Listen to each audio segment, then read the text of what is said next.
Alléluia. Gloire à Dieu. Donc, Dieu nous indique ici là, que nous devons devenir une nation sainte. Nous étions une nation païenne. On ne connaissait pas Dieu. Donc, pour pouvoir devenir une nation sainte, il faut écouter Dieu. Il faut garder son alliance. Il faut le sanctifier.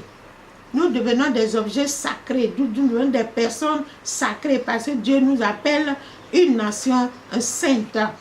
Et c'est ce que Hébreux 12 décrit en Hébreux 12, 14 à 29, quand il est dit que sans sanctification, nous ne verrons Dieu. Nous ne verrons Dieu. Voyez. Être donc une nation sainte, cela exige également de nous, du moins du peuple qui appartient à l'Éternel, à demeurer dans la pureté, qui est le symbole des vêtements qui doivent être lavés, comme il avait recommandé à Moïse en Exode 9, 10. Le texte qu'on a lu, le Seigneur dit quoi? Le peuple doit laver ses vêtements. Et le troisième jour, se présenter devant le Seigneur, devant l'Éternel. Alléluia. C'est cette parole que le Seigneur Jésus a traduit également dans sa doctrine en Jean 15, versets 1 à 8, jusqu'à 11 que nous voulons lire.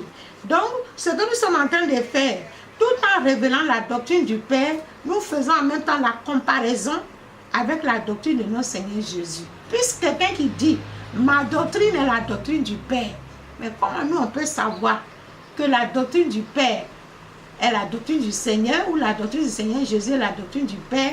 C'est en comparaison de ce que Dieu a déclaré et de ce que Jésus déclare. Et c'est pour cela que nous allons lire Jean 15, versets 1 à 11. Je suis le vrai cep, et mon Père est le vigneron. Oui. Tout sarment qui est en moi et qui ne porte pas de fruit, il le retranche. Et tout sarment qui porte du fruit, il l'émonde afin qu'il porte encore plus de fruits.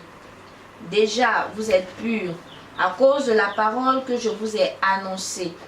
Demeurez en moi et je demeurerai en vous.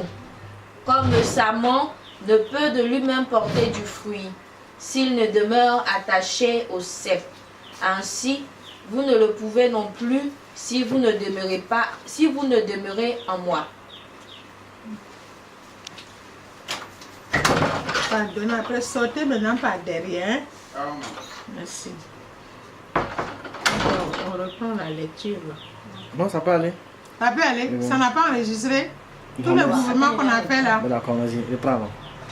Je suis le vrai cep et mon Père est le vigneron. Tout sarment qui est en moi et qui ne porte pas de fruit, il le retranche. Et tout sarment qui porte du fruit, il l'émonde afin qu'il porte encore plus de fruits. Déjà vous êtes purs à cause de la parole que je vous ai annoncée. Demeurez en moi et je demeurerai en vous. Comme le sarment ne peut de lui-même porter du fruit s'il ne demeure attaché au cep, ainsi vous ne le pouvez non plus si vous ne demeurez en moi.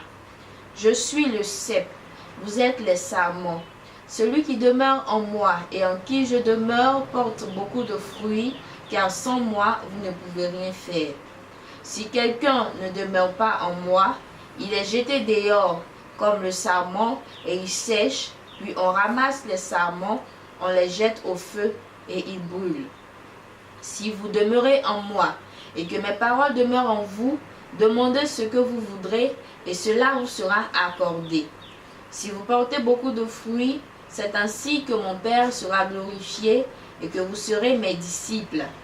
Comme le Père m'a aimé, je vous ai aimé aussi. Je vous ai aussi aimé. Demeurez dans mon amour.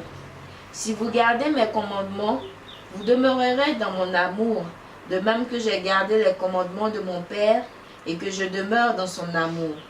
Je vous ai dit ces choses afin que ma joie soit en vous et que votre joie soit parfaite. Amen. Parole du Dieu Tout-Puissant. Voyez, donc si nous avons reçu l'Esprit de Christ, nous voyons immédiatement, sans aucune ambiguïté, que Jean 15 là est la reproduction de Exode 19. Quand Dieu a parlé à Moïse, il a indiqué à Moïse ce que le peuple devait faire.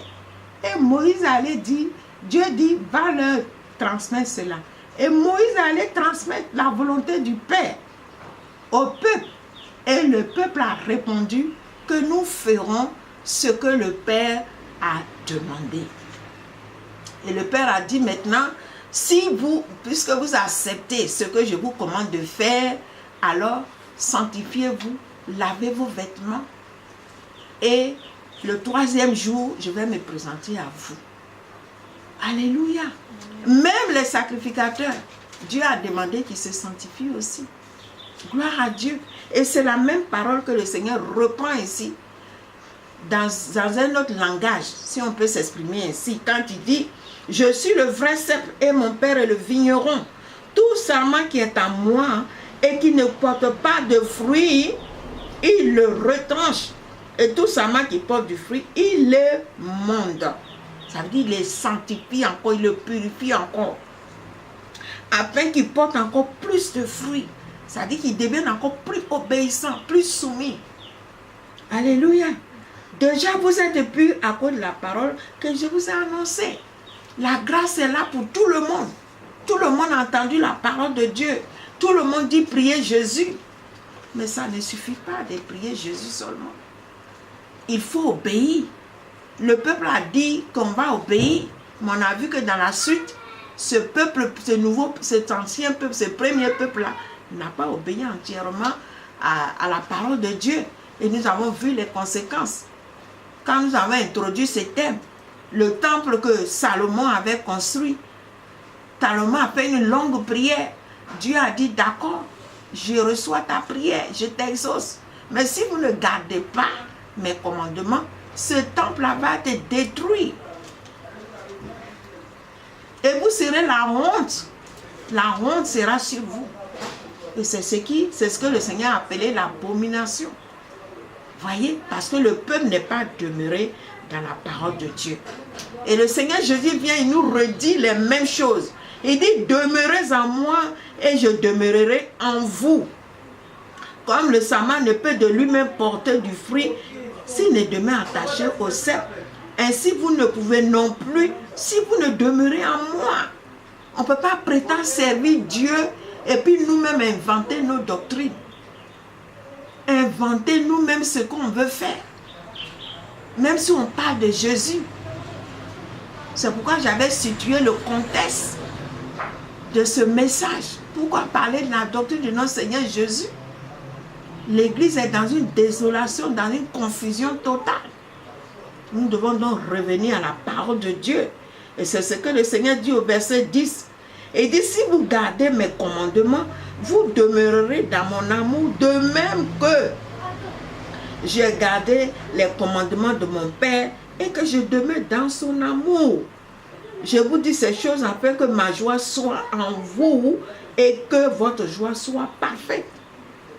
Aujourd'hui, on dit prier Dieu, mais on est dans la confusion, notre joie n'est pas parfaite. Aussi, on court après des miracles, après des choses extraordinaires. C'est la parole qui nous procure la joie. Il faut que nous retenions cela. Alléluia. Donc la doctrine de Jésus n'est que la confirmation de la parole du commandement du Père. Rappelons-nous également qu'en Apocalypse 22, 14, ce que le Saint-Esprit qui ne parle pas de lui-même, mais qui dit ce qu'il a entendu du Seigneur Jésus-Christ, nous dit par l'apôtre Jean. Heureux ceux qui lavent leurs robes afin d'avoir droit à l'arbre de vie et d'entrer par les portes dans la vie. Alléluia. N'est-ce pas ce que Dieu a dit en Exode 19, que le peuple devait laver ses vêtements? Ici aussi l'apôtre Paul, qui a été le dernier apôtre à mourir après que les autres aient été tués, rappelle la doctrine de notre Seigneur Jésus, la doctrine du Père. Il dit, heureux ceux qui lavent leurs robes. Ça veut dire ceux qui se sanctifient, qui se purifient. On ne va pas se purifier dans les eaux, comme les font les marabouts, les charlatans, où on envoie les gens dans les marigots pour soi-disant les purifier. mais c'est dans la parole de Dieu. C'est pourquoi le Seigneur Jésus avait prié en Jean 17, 17. Il a dit, Père, je ne te dis pas de les ôter du monde, mais je te prie de les sanctifier par ta parole, car ta parole est la vérité. Jésus lui-même, qui n'avait pas péché, s'est sanctifié, il a dit. Ça dit, il gardait la parole de Dieu, il demeurait dans la parole de Dieu, il demeurait dans la volonté du Père. Alléluia. Remarquons que cette disposition de l'Éternel s'applique à tous, qu'on soit fidèle ou serviteur ou servant de Dieu. Ésaïe 24, 1, 6 confirme cette pensée de Dieu. Il est écrit en cette parole, voici l'Éternel dévaste le pays et le rend désert. Il en bouleverse la face et en disperse les habitants. Et il en est du sacrificateur comme du peuple, du maître comme du serviteur, de la maîtresse comme de la servante, et du prêteur comme de l'emprunteur, du créancier comme du débiteur. Alléluia. Dieu ne fait acception de personne face à sa sainteté. C'est pourquoi il a dit en Exode 19, 13 là, que même les sacrificateurs, eux aussi doivent se sanctifier. La parole de Dieu est pour tous. Alléluia. Aussi, il est écrit là, en cette parole d'Exode 19, 22, que les sacrificateurs qui s'approchent de l'Éternel se sanctifient aussi, de peur que l'Éternel ne les frappe de mort. Voyez? N'est-ce pas que le Seigneur Jésus lui-même, quoi qu'il n'y ait eu en lui aucun péché, se sanctifia lui-même pour nous, comme il le révèle en Jean 17, 14 à 19, que nous avons énoncé tout à l'heure. Dieu est celui qui ne fait acception de personne. Ses règles, ses principes s'appliquent à toute chair. Qu'on soit pasteur, archibishop, tous les titres qu'on s'est donnés. On est au même titre que les fidèles. Nous devons sanctifier l'Éternel. Aussi, les fondements de la doctrine du Dieu Elohim se résument au fait que tous nous sommes pécheurs et privés de la gloire de Dieu. De ce fait, nous sommes tous soumis à ses commandements et à toutes ses prescriptions, notamment à sa doctrine. Romains 3, versets 9 à 19, Hébreux 5, 1 à 10 dispose de cette assertion. Retenons que la doctrine du Dieu Elohim est la vérité. N'est-ce pas qu'il a dit en Ésaïe 45, 23 que la vérité sort de sa bouche et sa parole ne sera point révoquée? On ne peut pas changer la parole de Dieu.